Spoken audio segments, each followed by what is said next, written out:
जय शिवराय शेतकरी मित्रांनो, आज 17 सप्टेंबर मराठवाडा मुक्ती संग्राम दिन। सर्वांना मुक्ती संग्राम दिनाच्या हार्दिक शुभेच्छा। आणि त्यामध्येच आपल्या भारत देशाचे लाडके प्रधानमंत्री श्री नरेंद्र मोदी यांचा आज वाढदिवस। आता या वाढदिवसामुळे बरेच कार्यक्रम चालू आहेत, पण शेतकऱ्यांचा कार्यक्रम लागलेला आहे। कारण या अतिवृष्टीमध्ये शेतकऱ्यांचं इतकं भयानक नुकसान झालेलं आहे की लयच भयानक नुकसान झालंय, ते तर आपण बघणार आहोत। पण या नुकसानीचे पंचनामे करण्यासाठी आलेले तलाठी मंडळ अधिकारी याने शेतकऱ्याला धमकी दिली आणि शेतकऱ्यांनी त्यांच्या समोरच विहिरीत उडी मारून जीव दिला। अशी परिस्थिती शेतकऱ्यावर का येते? आता ही नैसर्गिक आपत्ती आहे, कारण हिला तर कोणी टाळू शकत नाही।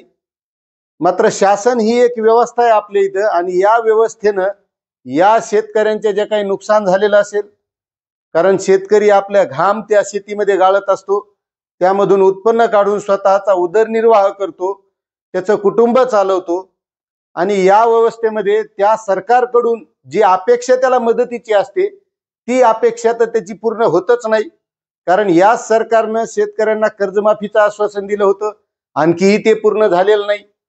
शेतकऱ्यांसाठी एक चांगली पीक विम्याची योजना होती। या पीक विमा योजनेच्या माध्यमातून जे काही शेतकऱ्यांचं नुकसान होतं कशी बशी त्यांना त्या नुकसान भरपाईची मदत त्या माध्यमातून मिळत होती।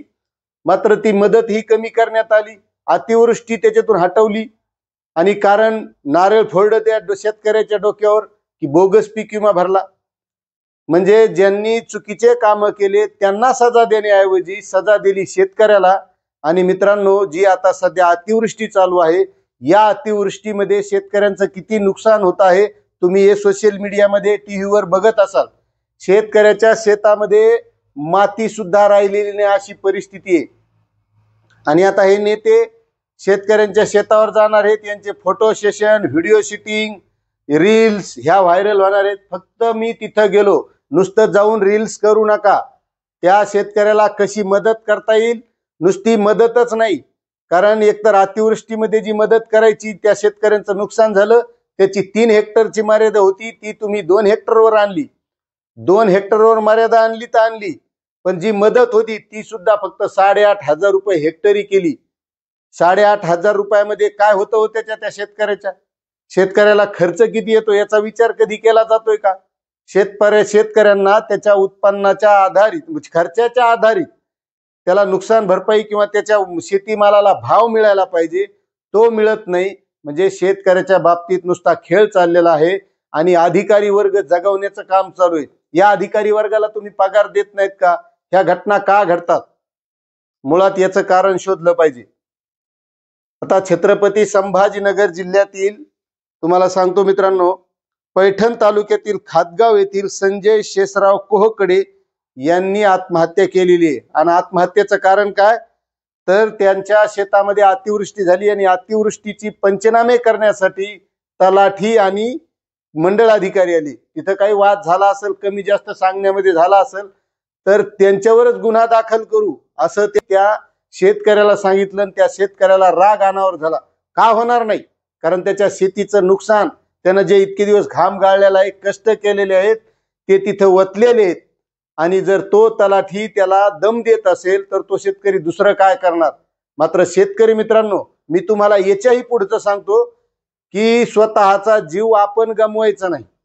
जे या व्यवस्थेचे आहेत त्यांना आपल्याला नीट करावं लागेल। आता ते कसं नीट करायचं मी सगळं बोलत नाही तुम्हाला, प्रत्येकाला या सगळ्या गोष्टी येतात। आणि हे असे अधिकारी पंचनामे करायला आले, जे शेतकऱ्याचं नुकसान झालंय त्या प्रमाणात ते तिथं नोंद करून घेत नाहीत। त्यामुळे शेतकऱ्यांना सुद्धा विनंती आहे की आपलं जेवढं काही नुकसान झालेलं असेल, त्यामध्ये शेती पिकाचं नुकसान असेल, शेतामध्ये तुमचे गुरंढोरं असतील, शेळ्या असतील, कोंबड्या असतील, बैल असतील, शेतामध्ये तुमचा गाय बैलाचा गोठा असेल, अशा सर्व नोंदी त्यांना घ्यायला लावायच्या। अधिकाऱ्याला काय त्याच्या बापाच्या घरून पैसे द्यायचे नाही, पैसे सरकार देणार आहे।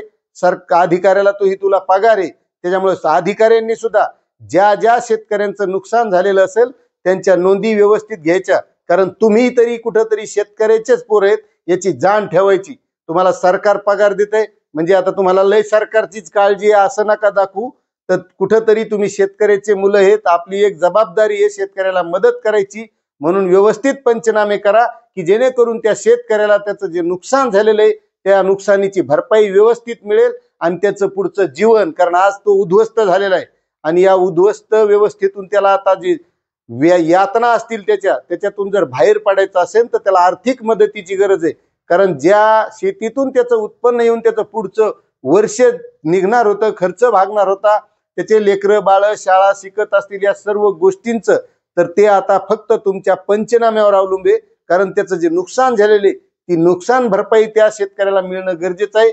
म्हणून तुम्हाला अधिकाऱ्याला सुद्धा विनंती आहे की तुमच्या ज्या काही गोष्टी त्या बाजूला ठेवा, मात्र त्याचे पंचनामे इमानदारीने करा आणि इमानदारीने मदत द्या, एवढीच विनंती करतो.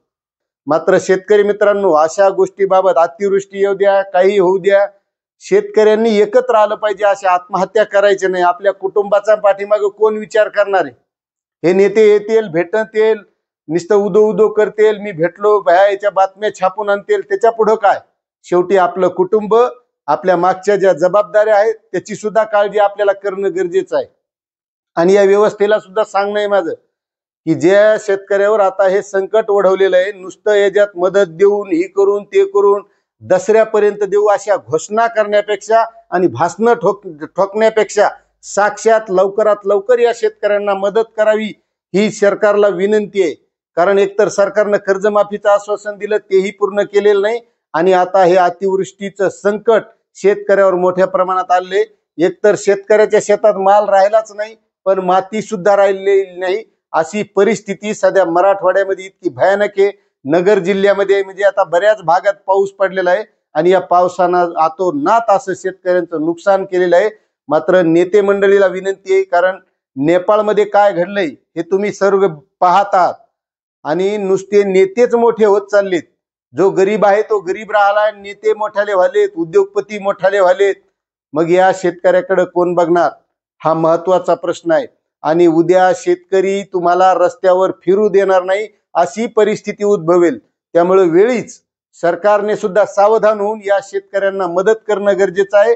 आणि जे कोणी त्या मतदारसंघाचे किंवा इतर कोणत्याही मतदारसंघाचे आमदार असतील, मंत्री असतील, यायनं बी ते काही पीक विम्याचे ट्रिगर वगळले होते तर बोलायला पाहिजे होतं तुम्ही तिथं. कारण त्या माध्यमातून कशी तरी नुकसान भरपाई शेतकऱ्यांना मिळत होती. आणि आता पीक विम्याचा उंबरठा उत्पादनातून काय देणार आहेत तुम्ही? आता शेतकऱ्याच्या शेतातच माल नाही राहिला, काय उंबरठा उत्पादन काढणार आहेत?